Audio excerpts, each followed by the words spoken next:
Welcome back to my channel Lomzy Sews. In this tutorial I'm going to show you how I made this crop shirt top.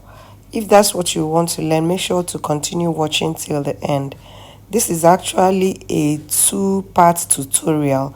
In this tutorial we're going to learn how to make the crop top.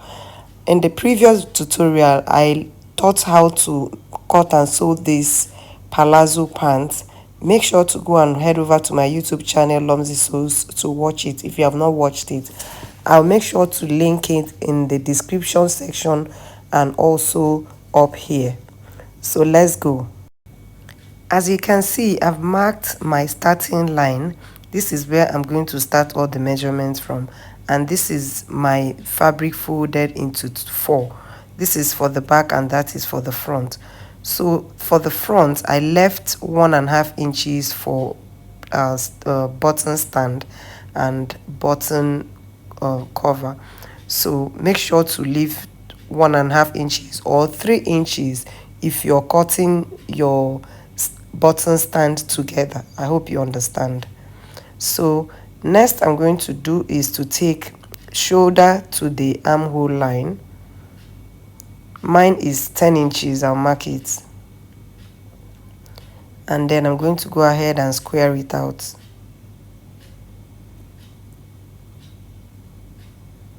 So this is actually the only line we are going to need because the waist is not fitted. So next I'm going to mark is from the center back here. I'm going to mark the shoulder width divided by 2. In my own case, I'm going to add 1/2 inch for joining allowance. I'll square it down to the armhole line. If you're cutting on your pattern paper straight, you might decide not to add your sewing allowance, but I'm going to join mine now. So here I'm going to come down 1.5 inches for shoulder slope, and also for the neck width I'm going to mark 2.75.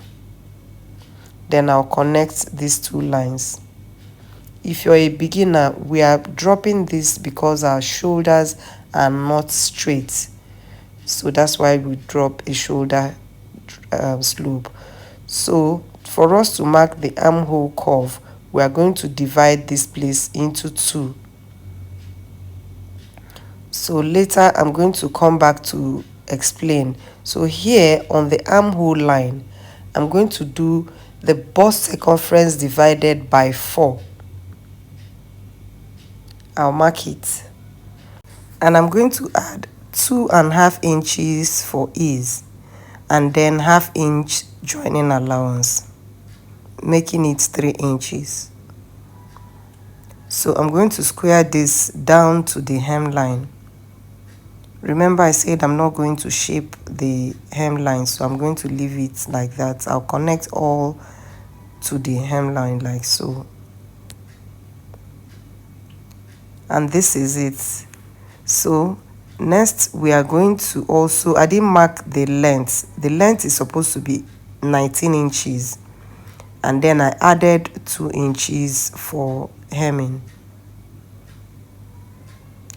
So I'll also connect that because the hem is already rough. So let me just make a straight line there. Next we are going to make the armhole curve.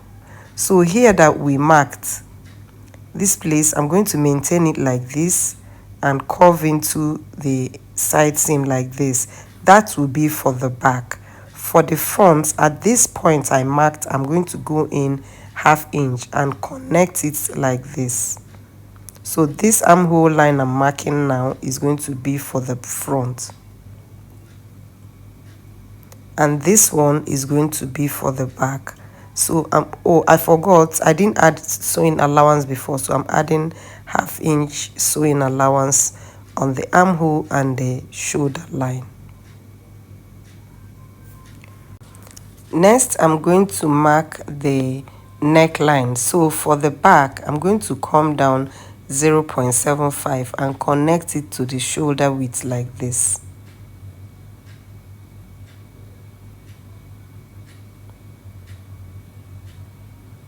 Also for the front, I'm going to come down 3.5 inches and mark that.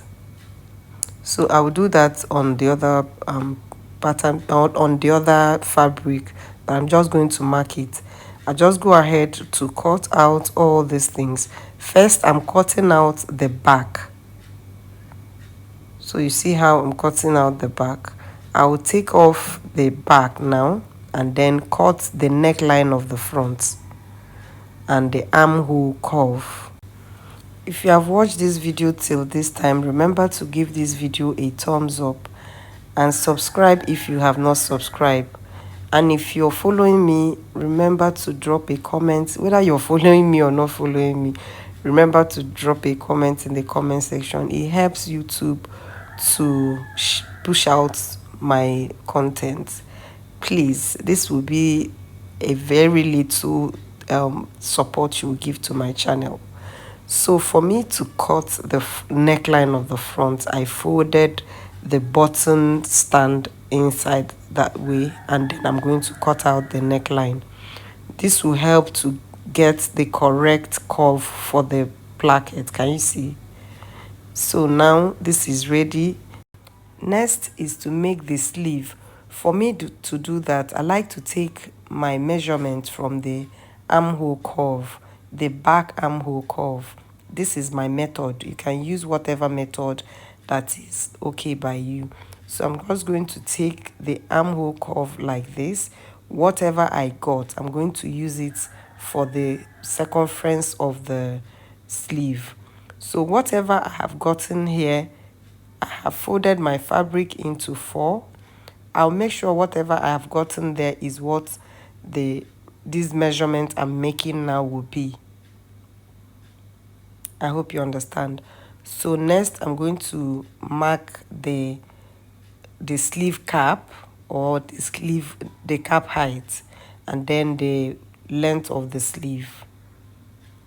So I'm just going to cut this. I have a full tutorial on how to cut and sew sleeve, so make sure to go ahead and watch that so that you'll be able to understand this sleeve properly. So I'll just go ahead and make a curve like this. You can see how easy it is. For the hemline of the sleeve, the same thing I did to the front of the placket. I'm going to fold this inwards like this, and then cut the side of the sleeve. You can see the effect I'm trying to get. So next is just for us to couple this. It's very easy. Just to place the right side facing together and sew the shoulder.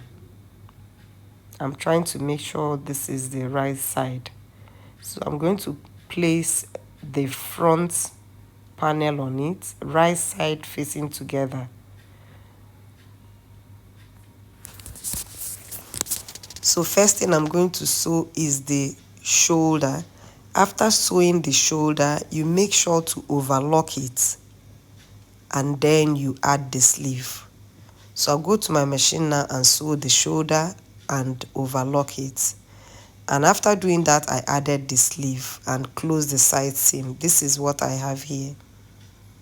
It's very simple. So the next thing we're going to do is to add the strap, the placket for the button stand. So this fabric, I folded it already, as you can see. So pay attention. This placket is the one that is going to be for the button stand. I have 1.5 inches here, and I folded in 1/2 inch. And then this one is going to be the one for the buttonhole.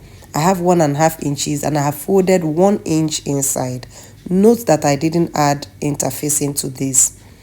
To sew it, the one that is going to be for the buttonhole, which is this one that is 2.5 inches, you're going to place it wrong side facing together, and you turn it over to the front.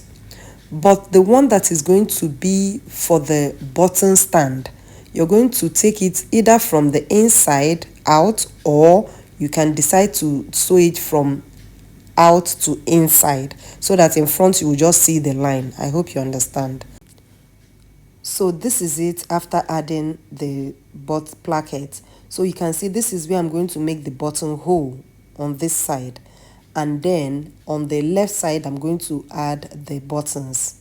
So next I'm going to go ahead and hem the sleeve, fold it in like this, and also hem the hemline.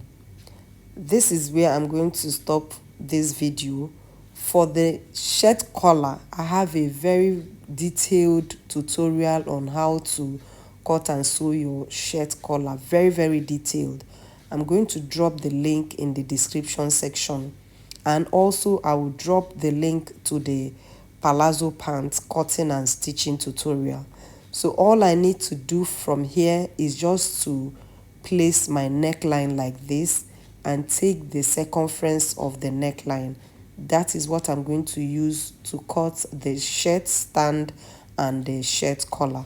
I hope you understand. If you enjoyed this video, make sure to give it a thumbs up, and let me show you what the outcome looks like. This is it, guys. Make sure to go and watch. Click the link up here to watch either the pants tutorial or the shirt collar. You can see how the shirt collar is standing perfectly.